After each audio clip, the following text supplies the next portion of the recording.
이타카에 도착한 두 사람이 에오마이오스의 집으로 향할 때 텔레마코스가 거린의 정체를 물었고, 그는 오디세우스와 함께 오랫동안 전쟁을 치룬 병사였음을 고백한다.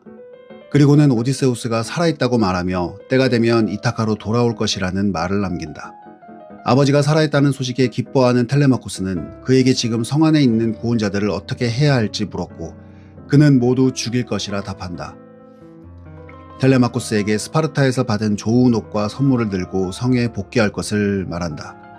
그리고 구원자들을 모두 모아 연회를 열라고 말하며 어머니인 페넬로페에게는 아버지가 살아있다고 말하지 말고 재혼하도록 말하라고 조언한다.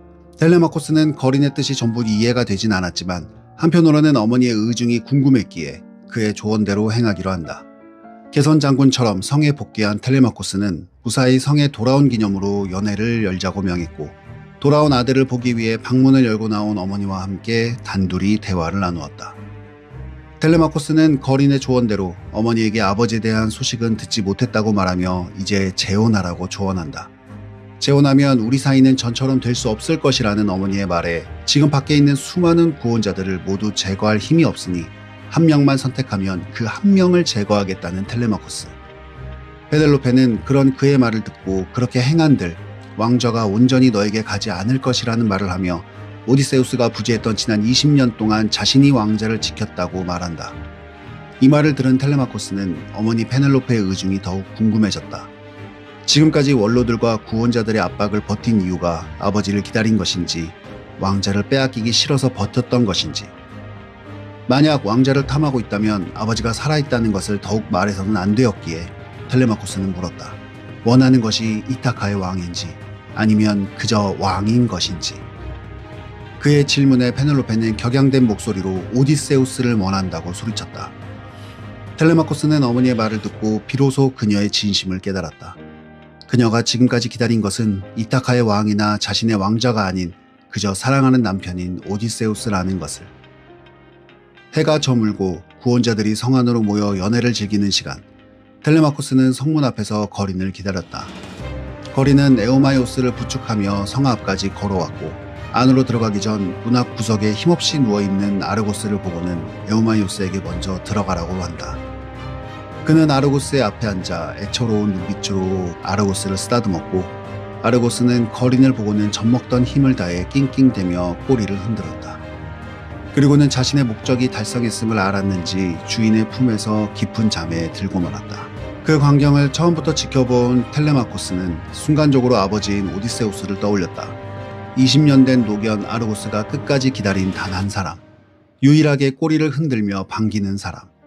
그는 거린이 오디세우스라는 것을 직감했고, 거린에게 아르고스와 오디세우스가 처음 만난 곳에 묻어주라는 말을 듣자 확신했다. 태어난 뒤 처음 보는 아버지의 얼굴이었다. 당장이라도 달려가 안아보고 싶었지만 구원자들이 자신을 주목하는 것을 알기에, 그리고 오디세우스가 아직 자신의 신분을 밝히는 것을 원치 않기에 애써 참으며 그를 성 안으로 안내했다. 오디세우스는 구원자들을 주시하며 안티노우스에게 다가가 구걸했고, 구원자들은 제우스의 법을 이용하면서 정작 자신들은 제우스의 법을 지키지 않고 거린으로 위장한 오디세우스를 조롱하며 무시했다. 그 모습을 더 이상 볼 수 없던 텔레마코스는 안티노우스가 변장한 자신의 아버지를 공격하자 크게 소리치며 연회를 종료했다. 구원자들이 모두 나간 후 오디세우스는 신분을 숨긴 채 자신의 아내인 페넬로페와 한참을 대화했고, 텔레마코스는 그 모습을 멀리서 지켜보았다. 잠시 후 페넬로페가 내일 시험을 통해 구원자를 정할 것을 선포했고, 텔레마코스는 오디세우스의 지시에 따라 성 안의 모든 무기를 창고로 숨겼다. 다음 날 구원자들은 들뜬 마음으로 성 안에 모였다. 그들은 왕비의 조건대로 무기를 휴대하지 않았고, 연회장 안에는 도끼를 서로 묶어 바닥에 고정하고 이를 일렬로 배치한 모습을 보게 된다. 어떤 시험인지 궁금해하는 구원자들에게 왕비인 페넬로페가 직접 나섰다. 그녀의 손에는 활이 들려 있었고 그 활은 오디세우스의 활이었다. 그녀는 말했다. 이 활에 활시위를 걸어 도끼 사이로 화살을 통과시키는 사람과 혼인하겠다고. 구원자들은 자신만만하게 도전했지만 단 한 사람도 활시위를 걸지 못했다.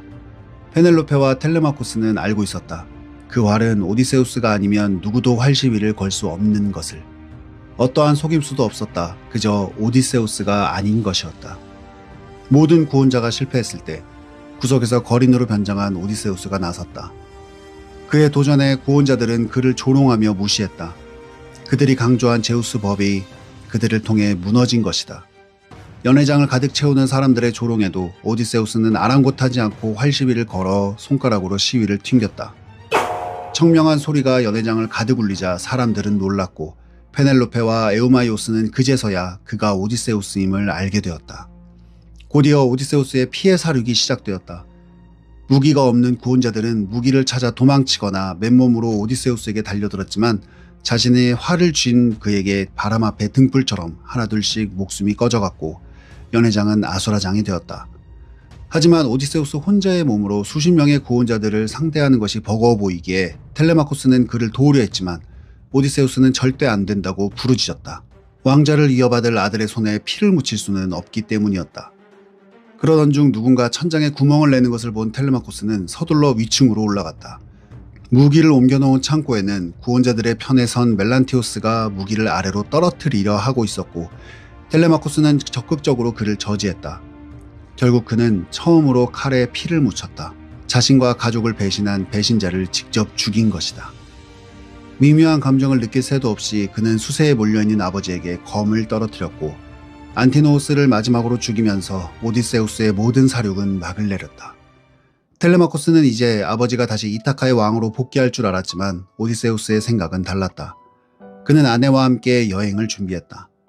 트로이 전쟁을 떠나기 전 배를 타고 멀리 도망치자는 아내의 말처럼 오디세우스는 페넬로페와 지혜로운 선원들을 데리고 서쪽으로 떠난다.